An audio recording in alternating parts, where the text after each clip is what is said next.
So a study came out last year that showed that people on a keto diet that had really high cholesterol didn't have a problem with cholesterol. Wow, interesting study. It was retracted. What? Gone, taken out of the body of science. Okay, stick around. Welcome to Talking with Docs. I'm Dr. Brad Weening. I'm Dr. Paul Zalzal. Okay. Now, a retraction of a scientific article is very rare. So we looked it up. 2 to 5 out of every 10,000 articles get retracted. Okay, the most famous one that comes to mind for me was the one that showed the vaccinations cause autism. Like Oh, the gastroenterologist guy with the kids and all that stuff. Yeah, that study was taken out of science. They said no. Science wrong. giveth and science taketh away. Right, and it gets taken away for a bunch of different reasons. Sometimes you learn afterwards, like, okay, maybe the interpretation was wrong, maybe the data was interpreted wrong, maybe there were actually full-on falsification or disclosures that weren't open. It's kind of a big deal because you can have a study that says something, then you can have another study that says something else, Right. and it's not retracted if both studies were done well. Agreed. Okay, but if there are real flaws with the methodology or the patient population, or if the authors just lied, Right. then that study's retracted. But this study, there's people really excited. So people on keto diet were really excited. People on the super low carb thing were really excited. The cardiologists and lipidologists were not super excited. So there's like, and they have a lot of conflicts. So what was the title of the article? Not that you can find it because it's been scrubbed from the internet. Like if you hire like a company to make, that office Christmas party photo go away. And that never will. That never will. No, it won't so go. be careful. Careful. The study was called Longitudinal Data from the Keto-CTA Study. Plaque predicts plaque, ApoB does not. And it was in the Journal of the American College of Cardiology, is that what it is? Yep, so pretty, GACC? yeah, like a good journal. And the title, pretty bold claim in the title. So that for me is always a red flag when you're like, wait a second, so this one study has taken away, decades of scientific research, randomized controlled trials, Mendelian genetics to show that, cholesterol and elevated ApoB do correlate and potentially are causative in heart disease. They're saying, well, this one study is going to take that away. So let's talk about the study. So it doesn't pass the sniff test. Doesn't pass the sniff test. So this study had 100 patients. 100 patients. Good They were follow-up. very specifically picked because they were what are called lean mass hyperresponders. Right. That's So- kind of what I described you as. A lean mass hyperresponder. Wow. I feel like it's not a dig on the lean mass side. I feel like it's the hyperresponder that's making fun of me. I'm And just joking. I resemble that remark. Resemble. Yeah. Irregardless. Did you notice people really thought irregardless was quite funny Yeah, last time? irregardless. Someone's like, please don't use that word. Yeah. Anyway, so Offensive. 100 people, lean mass hyperresponders. So you're like, well, what does that mean? So these are people who are on a ketogenic or a very ultra low carb diet, who are lean, who are fit, who have actually perfect sugar blood work and often are metabolically totally normal, but have very, very high LDL, like dangerously high LDL. And this is a small subset of population. And these were picked because the authors were very interested in this group. They actually coined the term. Interestingly. Yes. And they were big proponents of the keto diet, and they had wrote, I think, a cookbook and some other stuff. So it was kind of like a little bit trying to propagate their own beliefs, which I think it's normal to have some bias, right? You do research probably on things that you believe in or stuff that you really believe against. You're trying to disprove it, but we all come with biases. First of all, these authors were from all over the place. Yep. UCLA, Harvard, Mexico, Washington, they're from all over. Yes. Two, you've got a very unique subset, a sample size, a unique population. Right. Then in your title, you go in and put a generalization. Right. They're not representative of society. So that sample size doesn't represent the normal population. Right. So you shouldn't put a generalized statement in your title. Agreed. So how does an article get published? Well, you write an article, you submit it to a journal. The journal then gets peers, other people, and I do this quite often. I'll get articles from journals, say, can you review this and tell us, A, is it publishable like it is?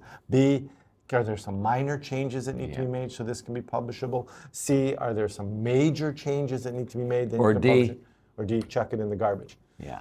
But you don't, like when I get these articles to review, you trust that the authors aren't lying. Like I don't go back and say, okay, give me all your raw data and let me analyze Not it. practical. No, so you kind of have to trust that people are telling you the truth in that. But that's the process. So it's and it's not just one reviewer that you send it to 2 or 3 reviewers.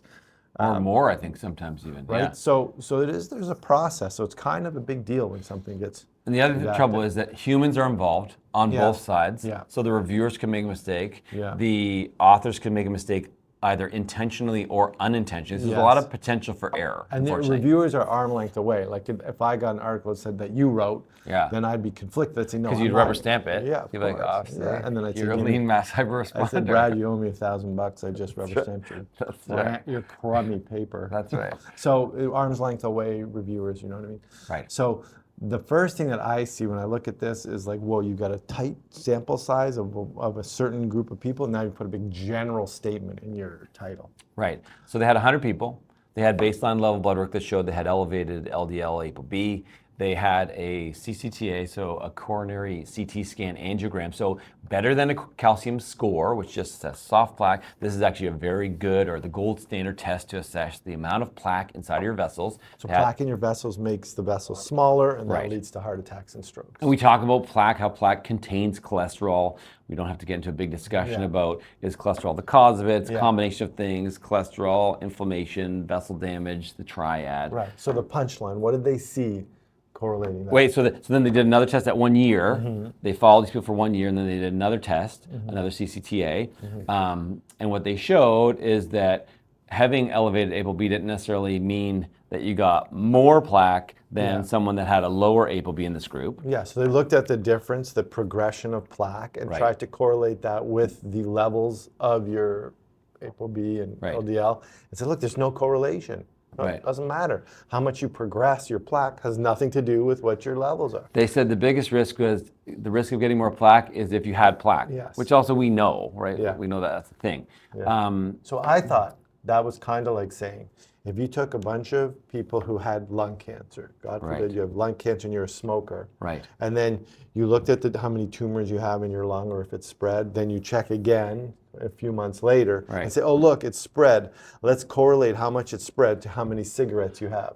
Doesn't matter at that point. And then you say, look, smoking doesn't cause cancer. It's having cancer causes cancer. Like it's the same thing what you're saying, right? Right, because the guy that had 5 cigarettes his cancer didn't get worse than the guy that had 25 cigarettes. Once you got the cancer, because cancer spreads. So once you have the plaque, it's going to get more plaque. So you missed the boat. That ship has sailed. You can't correlate it to those blood markers.